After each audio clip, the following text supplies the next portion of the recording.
വെറും 4,90,000 അടിപൊളി ഒറിജിനൽ കേരള ഇന്നോവയാണ്. KL 3-ലാണല്ലേ? 2010 മോഡല് ടൈപ്പ് 4, 4 പുതിയ ടയർ, അതും പുതിയ ഇൻഷുറൻസ് അടക്കം എടുത്തിട്ട് 4,90,000 രൂപക്ക് ടൈപ്പ് 4 G4 വരുന്ന വാഹനം. ഈ ഒരു വാഹനം 4,90,000 ആൻഡ്രോയിഡ് സെറ്റും കാര്യങ്ങളൊക്കെ ചെയ്തിട്ടുണ്ട്. 25 ലാസ്റ്റ് വരെ ഫുൾ പേപ്പർ ക്ലിയർ ആണ്. വെറും 4,90,000. അതെ അതേപോലെ ചെറിയ കായിന്റെ അൾട്ടോണി കിടക്കുന്നു. റീപ്ലേസ് ഇല്ലാത്ത വാഹനം കേട്ടോ. 2010 10-ാം മാസം വരുന്ന വാഹനം. 2 പുത്തൻ ടയർ ഉണ്ട്, പുതിയ ബാറ്ററി ഉണ്ട്, ഇൻഷുറൻസ് അടുത്ത 2 മാസം കൂടി ഇൻഷുറൻസും ഉണ്ട്. AC പവർ സ്റ്റാരിങ് വരുന്ന റീപ്ലേസ് ഇല്ലാത്ത 2010 ലാസ്റ്റ് വണ്ടി 1,25,000 കസ്റ്റമർ കൊണ്ടുപോകും.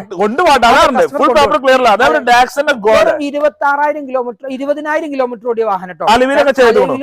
4 പുത്തൻ ടയർ, സ്റ്റെപ്പിന് എടുത്തിട്ടില്ല, സിംഗിൾ ഓണർഷിപ്പ്. ഈ 18 ലാസ്റ്റ് വരുന്ന വാഹനം നമുക്ക് 2,90,000 ഫുള്ള് ലോൺ. 88,000 കിലോമീറ്റർ ഓടിയ വണ്ടി നമുക്ക് 5.5 ലക്ഷം രൂപ 4 ലക്ഷത്തിന്റെ മുകളിൽ ലോണും കയറും. അതേപോലെ അടിപൊളി അലവിലൊക്കെ സ്ക്രീന്, റിവേഴ്സ് ക്യാമറ, അതുപോലെ തന്നെ ലെതർ സീറ്റ്, അലവിൽ എല്ലാ ഫിറ്റിംഗ്സ് ഉള്ള വണ്ടി വെറും 5.5 ലക്ഷം രൂപയ്ക്ക് ഡീസൽ I20 17 കൊടുക്കുന്നത്. 17 അതും പക്കാ കേരള വണ്ടി, ഹിസ്റ്ററി ഉള്ള വണ്ടി, റീപ്ലേസ് ഇല്ല.